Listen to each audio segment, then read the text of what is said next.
Mesdames et messieurs, bonsoir. Merci de nous rejoindre en direct de Al24 News pour un nouveau numéro de l'échiquier international.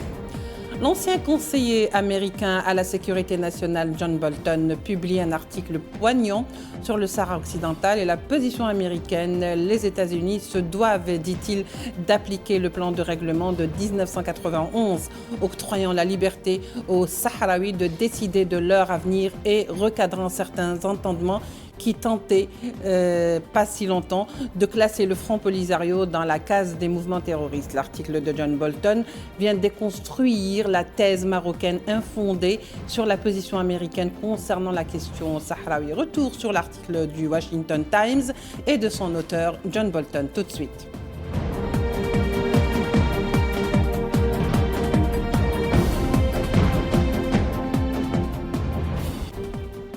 Alors pour en parler ce soir, nous avons le plaisir d'accueillir M. Saïd Ayachi. Vous êtes président du comité de solidarité avec le peuple sahraoui. Merci d'être avec nous. Merci à vous. Bonsoir. Alors, on vient de le dire, M. Saïd Ayachi, John Bolton qui n'est plus à présenter, puisqu'on sait très bien qui est John Bolton aujourd'hui, qui compte parmi les conservateurs considérés comme l'un des plus grands spécialistes également des dossiers sécuritaires et internationaux. Il a également travaillé par le passé avec l'envoyé spécial au Sahara occidental James Baker, ce qui lui donne une connaissance assez approfondie sur le dossier donc sahraoui et les moyens légaux de son règlement. Pour lui, alors, dans cet article qu'il a publié sur le Washington Times, il évoque justement le fait que les États-Unis ont eu tort peut-être de s'écarter du dossier sahraoui tel qu'ils l'ont fait dernièrement, et qu'il laisse place de ce fait à la présence en Afrique subsaharienne, ou si vous voulez dans le Sahel, à deux autres grandes puissances, et cela justement, si vous voulez, en se détachant du dossier sahraoui. Alors que faut-il d'abord, pour une première question, faut-il penser de cet article du Washington Times de John Bolton ? C'est vrai que vous avez dit que John Bolton n'est plus à présenter. Néanmoins, il faut préciser Absolument. que c'est le plus grand connaisseur américain du dossier sahraoui, comme personnalité politique du dossier du Sahara occidental. Et vous l'avez souligné très justement, puisqu'il a été en 1997 l'assistant de James Baker, qui était alors l'envoyé personnel du secrétaire général des Nations Unies, et qui, à mon sens, ce travail de James Baker avec John Bolton et le travail le plus abouti à la recherche d'une solution au conflit du Sahara occidental. Nous allons probablement y revenir pourquoi cela. Néanmoins, ce que dit John Bolton dans son article dans le Washington Times, c'est qu'effectivement, il appelle son pays, les États-Unis d'Amérique, à revenir à une solution conforme au droit international, c'est-à-dire l'autodétermination. Cela pour plusieurs raisons. D'abord, ça conforte la position des États-Unis en tant que membre permanent du Conseil de sécurité et un membre le plus influent, pour ainsi dire, du Conseil de sécurité. D'ailleurs, rappelons que les États-Unis sont le pen holder, c'est-à-dire ceux qui écrivent les résolutions du Conseil de sécurité en ce qui concerne le dossier du Sahara occidental. Donc, il y a une responsabilité et une importance accrue dans la chose. Puis, il appelle son pays à se conformer au droit international parce que, précisément, il faut qu'il conserve son statut, son aura sur le plan international, puisqu'il aura à affronter, John Bolton le dit très clairement, ouvertement, il aura affronté deux autres géants de la géopolitique mondiale, à savoir la Chine et la Russie, dans un continent qui reste le premier objectif futur, déjà présent, mais surtout futur, de toutes les grandes puissances de ce monde, à savoir l'Afrique. Et dans l'Afrique, il y a une zone très sensible, c'est la zone du Sahel et, bien entendu, tout ce qu'il y a autour. Or, le dossier du Sahara occidental concerne cette zone du Sahel. Il faudrait, pour qu'il y ait une compétition pour avoir sa place dans le concert des nations, pour avoir une influence planétaire, il faudrait qu'il y ait la stabilité, pour qu'il y ait la sécurité, pour le déploiement de tout ce qui peut concourir à cette puissance économique future. Et tant qu'il y a le conflit du Sahara occidental, il n'y a ni paix ni sécurité dans la région. Oui. Et par conséquent, lui qui connaît bien le dossier dit qu'on peut acquérir cette paix et cette sécurité tout simplement en appliquant la résolution 690 parrainée par les États-Unis d'Amérique en 1991, qui installe la MINURSO et qui préparait l'organisation d'un référendum pour le Sahara occidental. Monsieur Bolton parle dans son article aussi d'autres aspects. D'autres trucs probablement que nous allons aborder à travers vos questions. Oui, très bien, Monsieur Saïd Ariachi. Alors, il est vrai qu'il a évoqué donc les accords de 1991, c'est-à-dire l'installation du référendum ou de cette agence ou de la MINURSO, qui est là pour superviser l'organisation d'un référendum. Et dans son article, il a dit que les États-Unis, son pays, doivent absolument, à chaque fois qu'il parle du dossier sahraoui, parler de référendum et non pas parler d'autonomie, chose qui est de moins en moins fait. Il l'a dit et répété. Voilà. Il l'a dit à et moins répété. de reprises, voilà. Il l'a dit et répété. Et pourquoi? Parce que je suis de ceux qui pensent que le plan Becker 2 est la meilleure solution passée et actuelle et future pour la résolution du conflit. Pourquoi? Parce que ce plan Becker, d'abord, parle d'une période d'autonomie de 5 à 10 ans. Oui. Donc, ça répond quelque part à ce que souhaite le régime marocain. Mais au bout de cette période d'autonomie, il y a un référendum. Et dans ce référendum... Qui doit se faire. Dans ce référendum, au bénéfice du peuple sahraoui. Et dans ce référendum seront posées les 3 questions. Vous, les Sahraouis, voulez-vous être indépendants ou bien voulez-vous être dans un régime d'autonomie dans le cadre marocain, ou alors voulez-vous être intégrés au royaume marocain? Oui. Et ce référendum répond à peu près aux revendications des uns et des autres. Et donc, par conséquent, il permet d'aller vers une solution définitive du conflit, mais en consultant les principaux intéressés, à savoir le peuple sahraoui. Oui. C'est le peuple sahraoui. Voilà pourquoi Bolton dit on ne peut rien faire sans un référendum. D'autant plus que c'est ce que recommandent à chaque fois les résolutions du Conseil de sécurité. Oui. Et surtout, c'est l'application du droit international et de la doctrine des Nations Unies en matière de décolonisation, oui. C'est-à-dire consulter les peuples colonisés pour qu'ils choisissent librement leur destin. Et donc Bolton reste dans la ligne et dit que cela serait à l'honneur des États-Unis de promouvoir le référendum pour les Sahraouis qui, dans un cadre ou dans un autre, j'ai parlé du plan Becker, s'il y en a un autre qui est meilleur, ok, mais en tout cas, on ne peut pas se passer du référendum. Mais Becker dit dans le même article, pourquoi? Parce que vous savez l'histoire des accords d'Houston. Oui. James Becker est signé arrivé... par les 2 parties, hein, pour le dire. C'est-à-dire signé par le Maroc et par le Front Polisario. Oui, mais ils ont travaillé 3 ans pour arriver à la solution. La conclusion. Celle dont je parlais, puisqu'il y a eu le plan Becker 1, qui n'a pas eu de consistance, et le plan Becker 2, qui, je vous l'ai dit, autonomie 5-10 ans, puis référendum. Et les Sahraouis ont beaucoup hésité, mais encouragés par la détermination de leur peuple et sûrs de leurs droits, ils ont dit, d'accord, référendum au bout de 10 ans, ou de 5 ans ou 10 ans d'autodétermination. Et les documents étaient sur la table. Ils étaient prêts à être signés à Houston par la délégation sahraoui et par la délégation marocaine. Puis à la dernière minute, la délégation marocaine se défile et quitte Houston sans signer les documents, ce qui a mis James Becker dans une colère noire. Et c'est pourquoi John Bolton dénonce le truc, il le dit en toutes lettres dans son article. Le Maroc a peur du référendum. Justement, oui, voilà. Il a peur du référendum parce qu'il sait que le peuple sahraoui, comme tout peuple qui a été colonisé, choisirait l'indépendance. Tout à fait. Donc, c'est vrai que dans son article, il fait référence à ce que vous avez dit, Saïd Ariachi. Il dit que depuis la signature en 91 et donc la création de la MINURSO, depuis l'instant, c'est-à-dire au lendemain même de cette signature, le Maroc a tout fait pour s'aborder et mettre des obstacles Bien sûr. qui empêcheraient d'aller vers un référendum. Donc on a signé, mais le Maroc avait déjà une politique qui allait Parce suivre. qu'il y a une histoire, Madame Leïla. Il y a une histoire. Lorsque la MINURSO qui est installée, c'était prévu pour une année. Le référendum devait avoir lieu en 1993. Le plan de paix devait aboutir en 1993.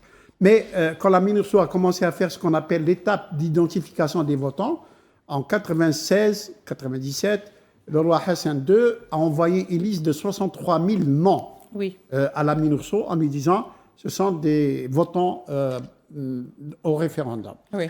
Le roi envoie une liste, ce n'est pas son travail, c'est le travail des experts qui identifient ceux qui doivent voter. Sont sur le terrain. Et par conséquent, on se pose la question, pourquoi cette liste? Et puis les Sahraouis, bien sûr, la refusent en disant, si le roi l'envoie, c'est que c'est une liste préfabriquée. Oui. Et pourtant, c'est une liste de Marocains, mais des Marocains, c'était les laissés pour compte du Maroc qu'on a envoyés au Sahara occidental, qui voulaient s'installer et qui ont donné toutes les garanties. Les Sahraouis s'y connaissent, puisque ils ont leur façon de faire.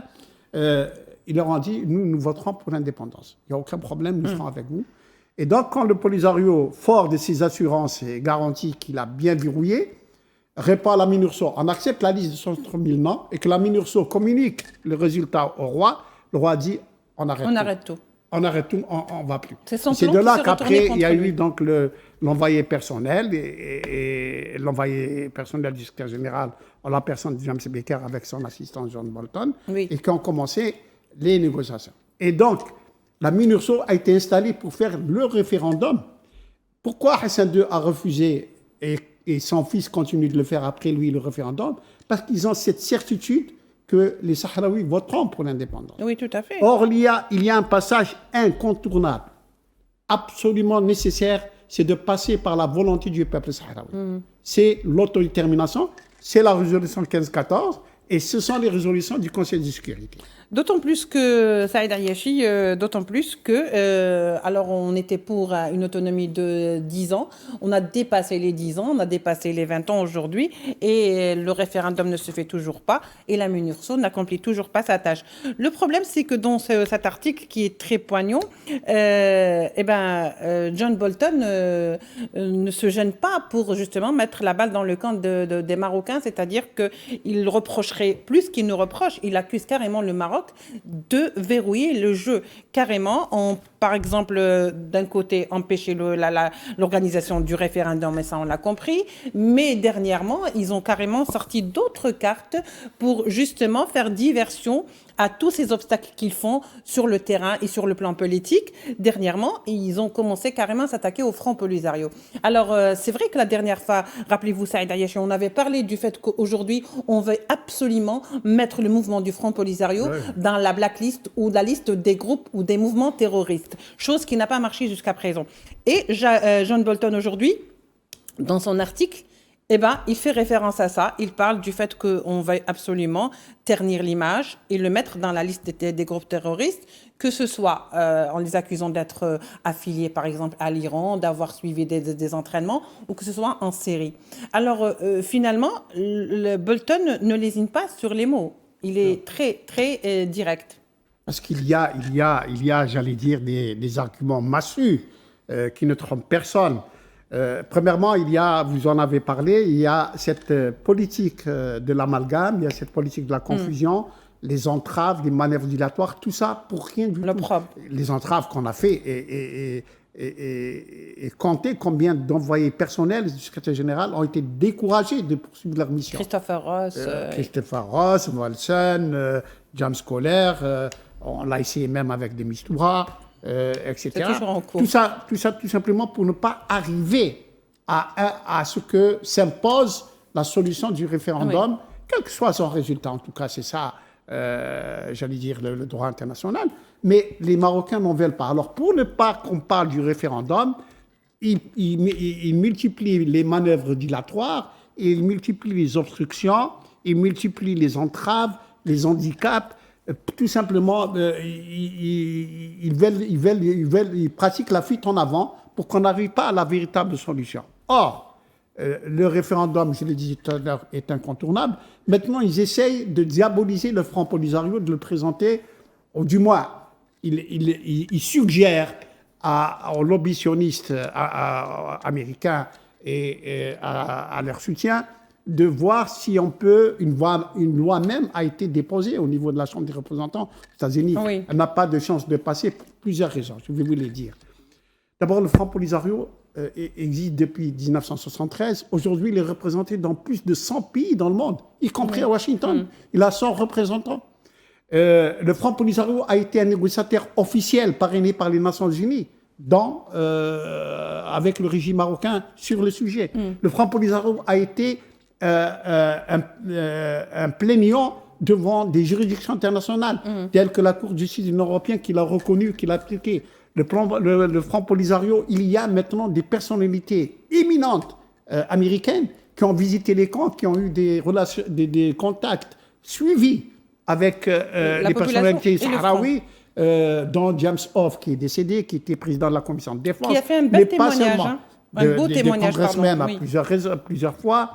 Il y a même au niveau des camps des ONG américaines qui travaillent, qui sont là-bas. Ils ont pu vérifier d'ailleurs la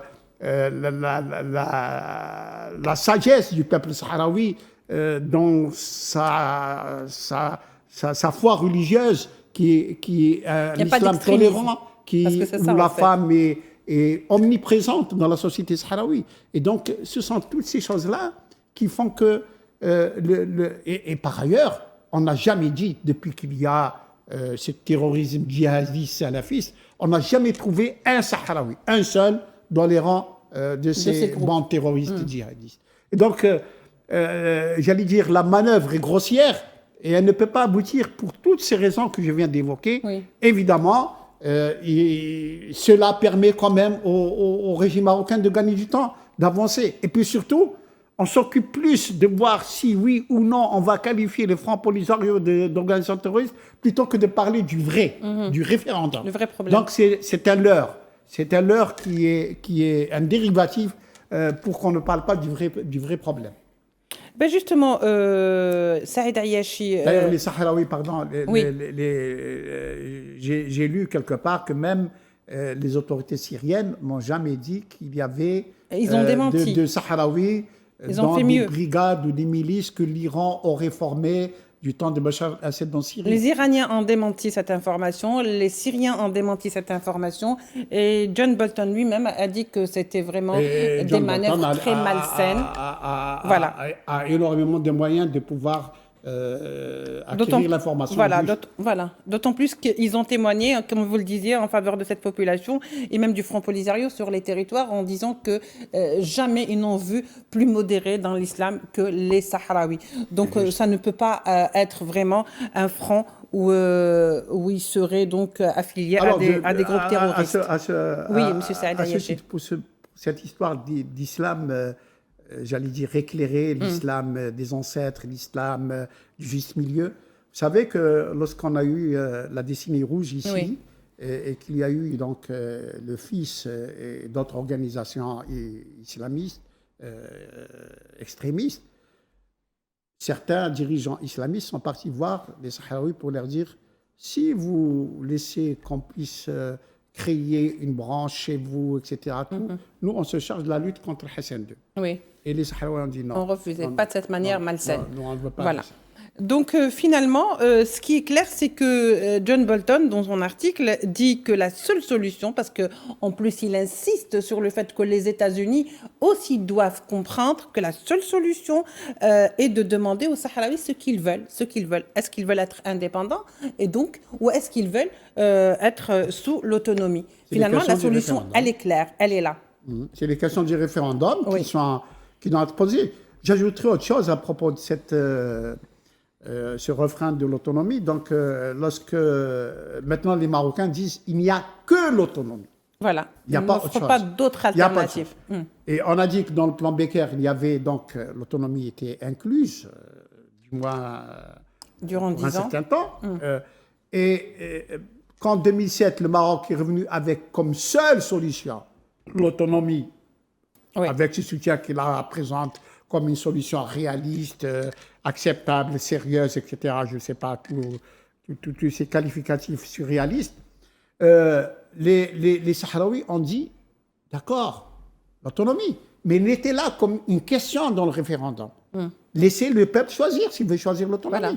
Les Marocains disent non, on vous la donne, comme si c'était, j'allais dire, un cadeau qu'on fait au peuple sahraoui. Oui. Bah, vous revendiquez quelques droits, eh ben on vous donne l'autonomie, vous pouvez les exercer, ces droits, Oui. dans un cadre d'autonomie. Oui. Non, il faut la laisser comme une question dans le référendum. Voilà, à partir du moment où on fait un référendum, c'est que les deux possibilités existent. On n'est pas en train de dire qu'on va justement aller contre, mais on dit que laissez choisir. Mais laissez comme ces c'est un gens régime, choisir. comme le régime marocain est un régime féodal, j'allais dire absolutiste, lui ne consulte pas son peuple, lui il impose à son peuple. Et Oui. il pense imposer l'autonomie au peuple sahraoui, il pense imposer l'autonomie comme solution Oui. à la communauté internationale, sans passer par le droit international ou par les résolutions des Nations Unies, ce qui est tout à fait absurde et kafkaïen. Alors la question qui se pose, Saïd Ariachi, cette problématique, on la connaît et depuis longtemps, et combien on ne la connaît. Donc la question qui se pose, c'est pourquoi John Bolton refait surface maintenant? Pourquoi ce timing et pourquoi cet article? John Bolton, je crois d'abord, c'était quelqu'un dans le premier mandat de Trump, c'était quelqu'un de très très proche du président Trump, et puis indifférent les a éloignés l'un de l'autre. L'un de l'autre, oui. Il reste une figure Très écouté. emblématique et respectée du microcosme politique à Washington. Il a son franc-parler, il a des convictions ancrées. Et en ce qui concerne le problème sahraoui, on l'a dit, c'est un fin connaisseur du dossier. John Bolton a le souci pour son pays de ne pas s'engager dans une voie qui n'est pas conforme au statut des Nations Unies, des États-Unis.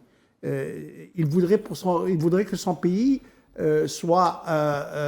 ait une position honorable par rapport au statut qui est le sien. Et surtout, le deuxième argument qui est le sien, c'est que son pays ne doit pas, j'allais dire déjà, se couper les ailes dans la compétition qui va arriver avec la Russie et la Chine en Afrique, en traînant un boulet de sa position qui serait déjà une position négative dans le dossier du Sahara occidental. Oui. Donc, d'une certaine façon, c'est une alerte qu'il fait aux autorités américaines pour dire attention de vous engager dans une impasse qui, demain, doit être négative, doit être improductive pour la politique américaine en Afrique et notamment au Sahel. Et puis, il sait très bien qu'il y a des États qui sont attachés au droit international et John Bolton voudrait que les États-Unis gardent le contact et l'amitié de ces États qui sont attachés au droit international. Justement, John Bolton n'est pas à sa première, si vous voulez, mise en garde ou alerte, parce que lui-même, juste après l'arrivée de Biden donc à la Maison-Blanche, avait écrit à Biden, l'ancien président américain, pour justement l'inciter, on va dire comme ça, l'inciter à revoir ce qui a été fait par Trump et à abandonner justement toutes les démarches qui ont été faites par l'administration Trump. C'est dire combien John Bolton semble vraiment tenir à cette question du dossier sahraoui. Oui, on dit aussi, oui, brièvement, vérifier, mais on dit que Ariachi. le différend qui a surgi alors qu'il était très proche de Trump, entre Bolton et Trump, n'est pas un différend avec Trump lui-même, mais avec son entourage. Parce que Bolton qui est un soutien inconditionnel d'Israël, hein, c'est connu, comme tous les WASP, comme tous les évangélistes américains. Dans le dossier du Sahara occidental, il n'était pas d'accord qu'il y ait dans la balance la fameuse transaction de la reconnaissance contre la terre de l'entité sioniste par le Maroc contre la reconnaissance de la souveraineté marocaine sur le Sahara occidental. Il voulait même, si cela devait se faire, que cela se faisait sous une forme qui était acceptable et qui était nuancée, pour justement laisser une porte ouverte sur la solution conforme au droit international. Ouais. Et donc, de ce côté-là, il n'a pas été entendu, ça a créé des différends. Il est parti. Et il est parti. Il est parti. Et donc, il reste maintenant un témoin de la scène politique américaine à Washington et dans le dossier du Sahara occidental. Mais surtout, il a le souci pour son pays d'être demain, de ne pas être entravé par ce boulet du Sahara occidental et de pouvoir se battre, j'allais dire, avec plus de poids, avec plus de chance contre la Russie et la Chine au niveau du... Voilà, merci beaucoup, Monsieur Ayashi. Vous voyez, donc on est un peu pris par le temps. D'ailleurs, il dit que c'est une erreur que l'administration Biden a fait et que Biden doit corriger cette erreur et qu'aujourd'hui, il revient donc sur la scène internationale. Merci à vous de nous avoir suivis. Merci à vous, Monsieur Saïd Ayashi. Vous êtes président du CNA-SPS, donc le comité de solidarité avec le peuple sahraoui. On se retrouvera demain pour un nouveau numéro. Au revoir.